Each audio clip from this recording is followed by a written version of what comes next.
To get the updates from Valid Voice, subscribe and press the bell icon.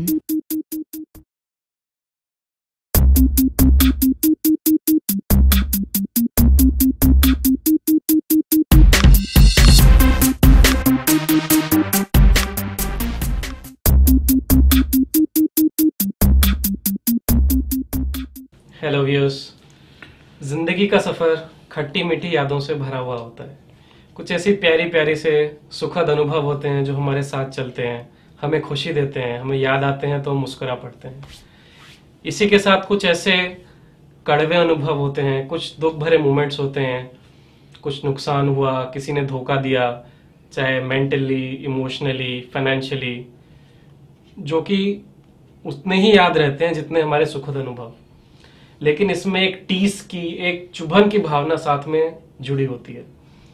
जब भी हम बैठकर किसी से बातें करते हैं, कुछ एक नया करने की सोच रहे होते हैं, तो जो पिछली फाइलें जो हमारी हार्ड ड्राइव में स्टोर्ड हैं वो सामने आती हैं। अरे जब वो इंस्टेंस हुआ था वहाँ पे मुझे उस फलाने आदमी ने धोखा दिया था, मेरा ये नुकसान हुआ था। और एक तरह का वजन है ये जो हमें नीचे घसीटता रहता है। सुनील जी, ये जो पिछली यादें हैं जो इतना परेशान करती हैं, इतना दुख देती हैं, आगे बढ़ने की जब हम कोशिश करते हैं तो एक तरह से हमें एक पीछे चुंबक की तरह है जो हमें पीछे खींचती रहती है कि सावधान हो जाओ, देखा पिछले बार ये हुआ था, आगे से ध्यान रखो, ध्यान रखो, ध्यान रखो, या तो बेहतर है करो ही मत। किसी एक आदमी ने धोखा दिया, विश्वास ही मत करो आगे से किसी के ऊपर। लेकिन सुनील जी, इस तरह जिंदगी तो नहीं चलती। तो किस तरह आगे बढ़ा जाए? देखिए, दो बातें हैं। पहली बात यह है कि लाइफ में जब भी हम चलेंगे, चलने में हमारे कभी कदम खराब पड़ेंगे, कभी हमारे कदम सही पड़ेंगे। हर समय जो है आप ठीक फैसले नहीं ले सकते, गलत फैसले होंगे आपसे। कोई ना कोई ऐसा आदमी आपको ज़िंदगी में मिलेगा जो आदमी आपको नुकसान करके जाएगा। कोई ना कोई ऐसे लोग आपके साथ जुड़ेंगे जिनके साथ आपका अनुभव जो है अच्छा नहीं होगा। आपकी बात बिल्कुल सही है कि उनका दिमाग में, कहीं दिल में एक वो जगह बनी होती है, एक वो चैप्टर जिसको मैं बोलता हूँ खुला हुआ रहता है हर समय, जो कि आपको परेशान करता है। जब भी आप आगे बढ़ने लगते हो वो बार बार आपको याद करता है, आपको याद आता है कि हाँ ऐसा कुछ हुआ था, मैंने ऐसा कुछ किया था और मेरे साथ कुछ गलत हुआ था। मेरा अपना मानना यह है, जैसे आपने एग्जाम्पल लिया हार्ड ड्राइव का, तो आपको अपने आप को एक कंप्यूटर की तरह देखना चाहिए। आप भी एक तरह का कंप्यूटर है और आपके पास एक हार्ड डिस्क है जो यहाँ पे होती है। उस हार्ड डिस्क की एक सीमा है, उस हार्ड डिस्क के अंदर एक जगह की सीमा है। अगर आप उसके अंदर सब कुछ वो पुराने वाला जो बैगेज है वो कैरी करते रहेंगे तो कहीं ना कहीं वो सीमा खत्म हो जाएगी और आप कुछ भी नहीं कर पाएंगे। मेरा अपना मानना यह है कि आपको जो भी जिंदगी में आप काम करें और ऐसा अनुभव कुछ हुआ है आपके साथ जो कि बुरा अनुभव है, किसी ने आपका नुकसान पहुंचाया है, किसी ने आपको धोखा दिया है, कोई ऐसी चीज, ऐसी घटना आपकी जिंदगी में हो गई है जो आप भूल नहीं पा रहे हो, कोशिश करके अपनी आदत में लाइए कि उस चैप्टर को वहीं पे क्लोज कर दिया जाए। चैप्टर को क्लोज करने का मतलब यह है कि आप क्रॉस मार दो उसको वहां पे कि ये मेरी हार्ड ड्राइव से आज की डेट में उड़ गया है। उस पे डिलीट का बटन दबाना आना चाहिए आपको। जो भी आदमी जिंदगी में बहुत ऊपर गए हैं किसी भी एरिया में, आप उनकी किताबें उठा के पढ़िए, आप उनकी जीवनियां पढ़िए, आप उनकी बातें सुनिए। ये क्वालिटी उनमें आपको मिल जाएगी कि वो लोग उस बैगेज को कभी भी कैरी नहीं करते हैं। वो लोग हमेशा आगे चलते हैं और पीछे को क्रॉस मार देते हैं, चाहे वो बुरा हो चाहे वो अच्छा हो। अच्छे को कैरी करना भी दिक्कत है एक्चुअली। मैं आपको एक बात बताऊं अंकुश जी, जो आदमी ये सोचते हैं कि मेरे साथ कुछ बुरा हुआ था तो ये मेरे दिमाग के ऊपर असर डाल रहा है, जितना असर बुरा चीज असर डालती है उससे ज्यादा अच्छी चीज असर डालती है। बुरी चीजें जैसे आपके दिमाग में रह जाती हैं, अच्छी चीजें उससे भी ज्यादा रह जाती हैं। अच्छी चीजों का, जो आपकी जिंदगी में अच्छा हुआ है आपके साथ, उसका जो नशा है वो उससे भी ज्यादा खतरनाक है, क्योंकि वो आपके सर पे चढ़ के बोलता है, वो आपका दिमाग खराब कर देता है, आपके अंदर ईगो आ जाती है, आपके अंदर एक खास तरह का एटीट्यूड आ जाता है कि अब तो मुझे सब कुछ आ गया, ये भी उतना ही खतरनाक है जितना वो एक ऐसी घटना जो आपको चोट पहुंचा के गई है। तो मेरा हमेशा से ये मानना रहा है, मैं हमेशा सबको कहता हूं कि जिंदगी में एक आदत बनाओ, अपनी एक आदत डालो, हर चैप्टर को जो क्रॉस हो गया उसको क्लोज करते हुए चलो। किताब पूरी पड़ी है जिंदगी की, बहुत सारे चैप्टर हैं, ऐसे चैप्टर हैं जो आपने कभी सोचे भी नहीं होंगे, ऐसे चैप्टर आएंगे जिनके बारे में आज आप इमेजिन भी नहीं कर सकते हो, ऐसे चैप्टर आएंगे जो कि आपकी जिंदगी बदल सकते हैं। लेकिन अगर आपकी किताब के पिछले चैप्टर खुले रहेंगे तो अगला चैप्टर आप नहीं खोल पाओगे। हमारे दिमाग की हार्ड डिस्क की एक सीमा है, आपकी सोच की एक सीमा है। जैसे एक कंप्यूटर में होता है, आप एक हार्ड डिस्क में कभी भी कुछ नया डालना चाहते हैं तो आप अगर पुराना हटाएंगे नहीं तो एक दिन वो हार्ड डिस्क भर जाएगी और उसका स्पेस खत्म हो जाएगा। ऐसे ही हमारी जिंदगी में भी होता है कि हम जब भी कुछ नया करना चाहते हैं वो हम नया तब तक नहीं कर पाएंगे जब तक पुराने चैप्टर को बंद नहीं करेंगे, यानी कि पुरानी चीजों को डिलीट नहीं मारेंगे, आइदर गुड और बैड। गुड और बैड दोनों को डिलीट मारना जरूरी है, बैड को वहां से हटाना जरूरी है और गुड की याद हटानी जरूरी है कि ये कभी हुआ था, वरना वो जो दिमाग में नशा है वो सारी जिंदगी आपके सपनों की तरह आपके पास घूमता रहेगा और आप एक फैंटेसी लैंड के अंदर रहोगे।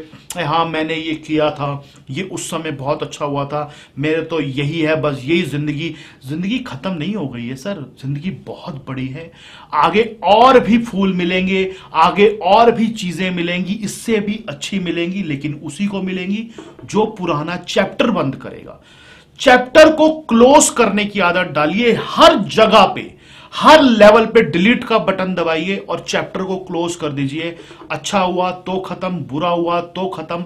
जिस आदमी ने आपके साथ बुरा किया, आप आगे जाके देखेंगे, 5, 10, 20 साल बाद जाके देखेंगे, उसका कुछ हुआ हो ना हुआ हो, आपका हमेशा ही अच्छा होगा।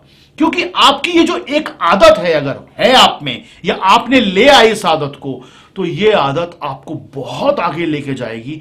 क्योंकि जिस आदमी के पास बैगेज नहीं होता, मैं पहले भी बोल चुका हूं, कई बार मैंने सुना था एक बार कि जिस आदमी ने बहुत ऊपर जाना होता है वो अपने पास में वजन कम से कम रखते हैं। वजन कम से कम रखने का क्या मतलब है, आप सोचिए। वजन यहां, जिन लोगों के यहां बहुत वजन होता है, जिन लोगों के पास पुराना बैगेज पड़ा हुआ है, मुझे इसने ये कहा था, मेरे बुआ के लड़के ने, मेरे मामा के लड़के ने, मेरे चाचा के बट्टे ने, इसने, उसने, पड़ोसन ने, दोस्त ने, भाई ने, बहन ने, सबका बैगेज आपने संभाल रखा है। किसी ने गलत किया आपके साथ में है, किसी ने धोखा दे दिया, किसी कोई पैसे खा गया आपके, सब कुछ आपके दिमाग में है। उस समय आप उसको ठीक कर लेते तो सही है, नहीं हुआ ठीक, छोड़ दो उसको। तो ये जो बैगेज है इनको हटाना जरूरी है डे टू डे। जैसे जैसे आप जिंदगी में जीते हैं, लोग आएंगे, उनके साथ बिहेव हुआ, गलत हुआ, सही हुआ, कुछ भी हुआ, उसको हटाइए। जो बुरा अनुभव हुआ है उससे शिक्षा लीजिए कि आगे से मैं इन चीजों को नोट करूंगा, इन चीजों का ध्यान रखूंगा, लेकिन शिक्षा को ही रखिए, उस इंसिडेंस को हटा दीजिए वहां से। क्योंकि वो इंसिडेंस अगर आपके दिमाग पे बना रहा तो हमेशा के लिए आपकी ग्रोथ में एक रोड़े की तरह काम करेगा और आप कभी भी आगे नहीं बढ़ पाएंगे। तो मेरा मानना हमेशा ये है, आपके सवाल का जवाब, चैप्टर क्लोज। जो भी चैप्टर कहीं पे भी खुला था, किसी भी जगह खुला था, क्लोज कर दीजिए। आज आप किसी एक जगह पे खड़े हैं, आप अपने अंदर झांकिए, शीशे के आगे खड़े होइए और अपने आप से सवाल पूछिए, क्या मेरे कुछ चैप्टर खुले हुए हैं आज? क्या कुछ ऐसे चैप्टर हैं जो मुझे दुख देते हैं? क्या ऐसे चैप्टर हैं जिनकी वजह से मैं कहीं बंद गया हूं या रुक गया हूं? आप उन चैप्टर को बंद कर सकते हैं, आपके अपने हाथ में है। कोई भी किसी को रोक नहीं सकता अपने दिमाग को हैंडल करने से। लोग मुझे कई बार कहते हैं कि ये हमारी आदत नहीं है, हमारी नेचर बन चुकी है। मैं उनको बोलता हूं ये बहुत गलत बात कह रहे हैं आप। ये नेचर नहीं होती, नेचर वो होती है जो कुछ आपकी बेसिक आदतें हैं, लेकिन ये कोई बेसिक आदत नहीं है। ये आपने जानबूझ के बोझ बना लिया है अपने दिमाग पे, और इसमें भी सबसे बड़ा पार्ट ईगो का है। जो आदमी भी चैप्टर को क्लोज नहीं कर पा रहा है, किसी भी उसकी ईगो आड़े आ रही है, वो अपने आप से फाइट कर रहा है कि मेरे से कैसे किसी ने कर दिया, और मेरे से कर दिया किसी ने धोखा, मेरे से उसने बुरा कैसे किया, वो मुझे कैसे बोल दिया, उसने मुझे कैसे कह दिया। इस ईगो को छोड़ दीजिए। इस ईगो में कुछ नहीं रखा है। ये ईगो सिर्फ और सिर्फ आपको ही नुकसान पहुंचाएगी। सुनील जी, मेमोरी तो खैर इंसान के पास हर एक चीज की रहती है, चाहे अच्छी हो बुरी हो, लेकिन यहाँ ये कहने का मतलब है कि उस इंस्टेंस को, जैसा आपने राइटली वर्ड यूज किया, उस चैप्टर को, वो जो भी हुआ उसको एक तरह से अपने दिमाग में बंद कर दीजिए कि भैया ये किताब पढ़ ली, खत्म हो गई, अच्छा हुआ बुरा हुआ, दिमाग में याद जरूर रहेगा, लेकिन खत्म करो। जो शिक्षा ली आपने, ली नहीं ली, उस बात को खत्म कीजिए और आगे बढ़िए। बिल्कुल बिल्कुल। सुनील जी, एक बात और है, आपने अक्सर, मैंने आपको कहते हुए सुना है कि पैसा कोई ऐसी चीज नहीं होती जिसके लिए झगड़ा किया जाए या जिसके लिए सालों साल उसका बुरा माना जाए, जिसका बैगेज कैरी किया जाए। हालांकि हम कहते अक्सर ही हैं कि money can't buy everything but still it can buy most things in life. तो आप ऐसा क्यों कहते हैं सुनील जी? आप पैसे को इतनी बड़ी चीज नहीं मानते? नहीं, पैसे को बड़ी चीज मैं इस सेंस में मानता हूं कि आज की लाइफ के अंदर अगर आपको जीना है, आपको कुछ भी पाना है, या आपको किसी दूसरे के लिए भी कुछ करना है, तो भी पैसा चाहिए। हर चीज का साधन हर पैसा चीज का है। साधन पैसा है। लेकिन मेरा हमेशा से मानना यह रहा है कि पैसा इतनी बड़ी चीज नहीं होता जिसके लिए आप झगड़ा करें किसी से या किसी से फाइट करें। उसका मतलब यह है कि पैसा आनी जानी चीज है, उसके लिए वो कोई ऐसी चीज नहीं है जो हमेशा आपके पास रहेगी या उस आदमी के पास रहेगी जिसने आपका कोई पैसा खाया है या आपको नुकसान पहुंचाया है। तो ये सब कुछ जो है वो भविष्य के गर्भ में छुपा है कि किसके पास कल कितना पैसा होगा। आज आप उससे पैसे के लिए झगड़ा कर भी लेते हैं, क्या गारंटी वो पैसा आपके पास रहेगा? जिन लोगों ने झगड़े किए हैं पैसों के लिए, उनकी हिस्ट्री उठा के देख लीजिए, उनके पास रहा है? नहीं रहा है। आपके आसपास बहुत लोग होंगे ऐसे जो पैसे के लिए झगड़ा करते हैं या किया है उन्होंने आज से 5-10 साल पहले। आज उनकी हालत देखिए आप, क्या वो पैसा उनके पास है? नहीं है।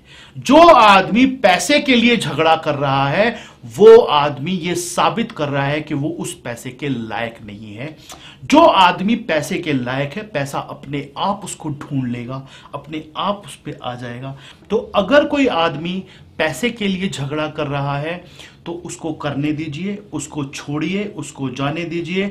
उस समय आप अपनी कोशिश ये कीजिए कि अगर आपका जो पैसा आपका पैसा है तो आप अपनी कोशिश ये कीजिए कि वो पैसा आपके पास वापस आ जाए। लेकिन अगर कहीं भी आपको ऐसा लगता है कि उसके लिए मुझे झगड़ा करना पड़ेगा, फाइट करनी पड़ेगी या गंदगी पे उतरना पड़ेगा, तो मुझे लगता है वो अच्छा ऑप्शन नहीं है। उसको छोड़ दीजिए और वो पैसा सामने वाले के पास रहने दीजिए और उसको उसकी जिंदगी काटने दीजिए। मैं आपको गारंटी देता हूं, आज से 5-10 साल बाद जाके आप देखेंगे आपके पास उससे कहीं ज्यादा पैसा होगा और उस आदमी ने जिसने आपका पैसा मारा है वो आज जहां है शायद वहीं हो या उससे भी नीचे हो, क्योंकि उसकी आदत बन जाएगी इस तरह से काम करने की, लोगों के पैसे खाने की, लोगों के पैसे के ऊपर राज करने की। आपने उसको अपंग बना दिया है, अब वो खुद कुछ नहीं कर पाएगा। आप अपने पैरों पे फिर भी खड़े हो जाओगे, वो सारी जिंदगी इसी होप में या इसी चीज में लगा रहेगा कि मैं और किसके पैसे खाऊं। क्योंकि जिसको इस तरह के पैसे खाने की आदत पड़ जाती है उसका काम करने के ऊपर से विश्वास उठ जाता है। इसलिए आपने एक्चुअली उसका नुकसान किया है पैसे माफ करके, उसने आपका कोई नुकसान नहीं किया। बहुत ही शानदार नजरिया है सुनील जी ये चीजों को देखने का। व्यूअर्स, एक बार आप भी आईने में जरूर देखिए, अकेले में एक बार एनालाइज कीजिए अपने आप को, क्या कोई ऐसी यादें हैं, क्या कोई ऐसे बैगेज हैं जो आप अभी भी कैरी कर रहे हैं। हमारे साथ बने रहिए, लाइक कीजिए, सब्सक्राइब कीजिए, शेयर कीजिए। Chapter closed. Thank you.